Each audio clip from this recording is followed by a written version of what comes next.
Alors, le contentieux entre l'Algérie et le Maroc, c'est un contentieux dont nous sommes largement responsables, nous, Français. Dont nous sommes largement responsables. C'est le contentieux frontalier. Parce que, quand l'armée française s'est installée en Algérie, a débarqué en Algérie, quand, petit à petit, l'Algérie était... Au début, la France ne voulait pas rester en Algérie. Et puis, de fil en aiguille, elle est restée. Elle aurait mieux fait de ne pas rester. Et l'Algérie a été bien gérée, disons, jusqu'à la guerre de 70, tant que ce n'était pas la République. Avec Napoléon III, c'était bien géré. Pourquoi ? Parce que c'était dirigé par les militaires.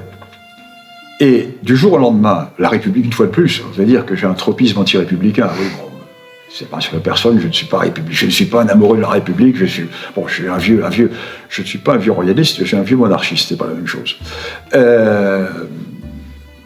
Oui, on dit toujours, on ne retourne pas à l'état antérieur, on dit oui, les fleuves ne remontent pas à leur source, mais un malade est toujours content de retrouver son état antérieur qui était à la bonne santé. C'est pas la même chose.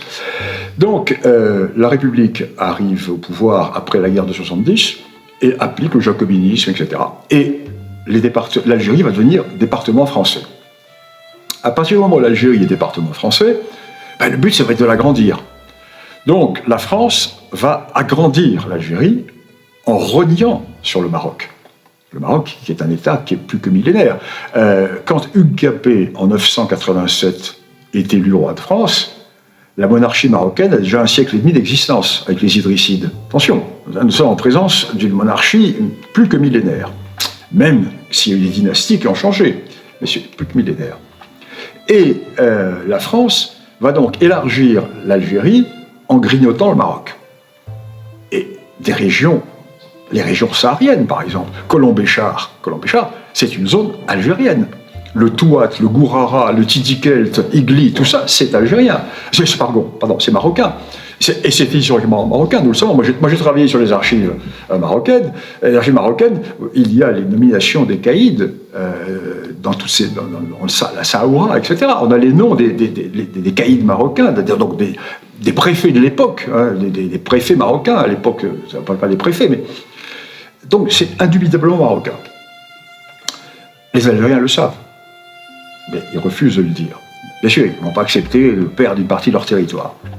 Alors en 1960, De Gaulle, qui avait déjà l'intention de donner l'indépendance à l'Algérie, après avoir bien trahi et les Français d'Algérie et les Pieds Noirs, en leur faisant croire qu'il allait défendre l'Algérie française, donc De Gaulle, qui savait déjà qu'il allait donner l'indépendance à l'Algérie, veut revenir sur les frontières. Il sait très bien, c'est De Gaulle, avec tous les défauts qu'il avait, était un homme cultivé, un homme qui connaissait l'histoire, et il savait très bien que le Maroc avait été amputé. En plus, De Gaulle avait de très bons rapports avec le Maroc, parce que le sultan du Maroc, à l'époque on ne disait pas le roi, on disait le sultan, Mohamed V, était compagnon de la libération. C'était un des compagnons de la libération, le Mohamed V, hein. Donc il était très proche de Gaulle. Et donc De Gaulle propose aux Marocains une rectification des frontières. Il dit aux Marocains, bon, je vais donner l'indépendance à l'Algérie, je sais très bien qu'il y a une partie, bon, on va s'arranger. Et les Marocains, élégants, vont faire une erreur. Les Marocains vont dire, non, on ne veut pas s'arranger avec vous, qui êtes le colonisateur, sur le dos de nos frères algériens. Nous arrangerons cela demain avec les Algériens, quand l'Algérie sera indépendante.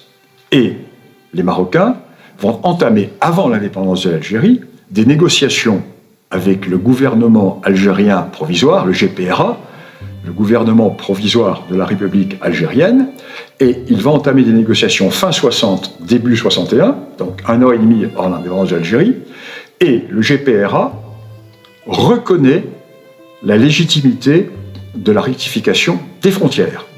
Et il y a un accord qui est signé par le GPRA, avec les Marocains, disant la rectification des frontières se fera au lendemain de l'indépendance, et parfait. Bien évidemment, l'indépendance arrive, et ceux qui ont fait le coup d'État contre le GPRA, l'armée des frontières, disent mais nous ne sommes pas tenus par les accords du GPRA. Donc non, tout ça c'est à nous. Et non seulement nous n'allons pas négocier avec le Maroc, mais en plus, l'Algérie déclenche une guerre contre le Maroc, la guerre des sables, 63. Erreur pour l'Algérie, parce que l'armée algérienne a pris une raclée. Elle a pris une raclée. Et là, Hassan II, roi du Maroc, Hassan II, oui, les Marocains disent que faisons-nous? Que faisons-nous? Et le chef d'état-major de l'armée marocaine dit, écoutez, moi je propose le plan suivant, nous prenons la ville d'Oran et nous négocions ensuite avec l'Algérie, on vous rend Oran, mais vous nous rendez les oasis, toutes ces régions qui sont des régions historiquement marocaines. Et dans ses mémoires, le roi, Hassan II, dans ses mémoires, dit « J'ai refusé ce plan, parce que cela n'aurait pas pacifié la situation avec l'Algérie, cela aurait encore envenimé les relations avec l'Algérie. Mais on va dépasser cela. » Et les Marocains disent aux Algériens, écoutez, ok, on oublie ces problèmes frontaliers, mais en revanche, vous allez nous soutenir dans notre politique de récupération du Sahara occidental espagnol, car l'Espagne n'a pas encore décolonisé le Sahara occidental. Les Algériens disent oui.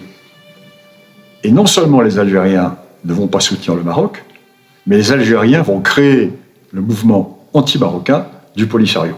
Donc les Marocains se font posséder sur toute la ligne par les Algériens. Ça, c'est le grand non-dit, n'est-ce pas? C'est le grand non-dit dont personne ne parle. Et c'est le fond du problème. C'est le fond du problème.